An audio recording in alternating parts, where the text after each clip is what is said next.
ఎట్లుంది గవర్నమెంట్ ఎట్లుంది ఇప్పుడు మళ్ళీ ఎవరు గెలుస్తారండి? ఎవరు గెలుస్తారు? కేసీఆర్ గెలవాలి, ఎవరు గెలవదు. ఎందుకమ్మా? ఎందుకంటే ఆయన అన్ని లేనోళ్ళని ఉన్నోళ్ళని చూస్తుండు కాబట్టి ఆయన చూడాలి. 2 నెలలు కాంగ్రెస్ మంచిగా చేసింది. అట్లని చెప్తారు. బస్సులు ఫ్రీగా ఇచ్చి అంత బట్టవాజాల లాగా తయారు చేశారు ఆడోళ్ళు. పైసలు మిగులుతున్నాయి. మిగులుతున్నాయి. ఏడ మిగులుతున్నాయి, ఏడ పోవాలి ఆడ, ఈడ మిగిలితే ఆడపోతాయి. ఎట్లా తీసుకురు? తీసుడు అంతలేను. బస్సు వేస్ట్ కదా. ఆయన కూడా లాస్ కావద్దు, మనం లాస్ కావద్దు. ఆయన కూడా కడుపు తిప్పలకు డ్యూటీ చేస్తుండు. గవర్నమెంట్ కూడా లాస్ కావద్దు, మనం కూడా లాస్ కావద్దు. కానీ అందరు మంచిగా ఉండాలి. ఏంటిది ఆయన గవర్నమెంట్ లాసు, ఇక్కడ ఆడోళ్ళు అది అటు ఇటు మంచోళ్ళు చెడ్డోళ్ళు అందరు తిరుగుతుంది. నాకేం నచ్చలేదు. కొన్ని ₹1 తక్కువ చేయనుండే, కిరాయి ₹1 తక్కువ చేయనుండే. మరి ఫ్రీగా పెట్టి బస్సులు ఏందన్నట్టు బస్సులు నచ్చలేదు నాకు. అసలు బస్సులు నచ్చలే, ఏం లేవు.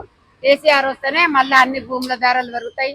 లేనోళ్ళని ఉన్నోళ్ళని చూస్తాడు, చేస్తాడు, బాగుంటది. నాకైతే ఏం నచ్చలేదు అసలు. ఏమో ఆయన ఏం చేసిండు? ఆయన అన్ని చేసిండు. లేనోళ్ళకి పింఛన్ ఇస్తుండు, ఊర్లల్లో అన్ని బాగా చేసిండు. ఆయన చేసిండు, ఎందుకనాలే గాని.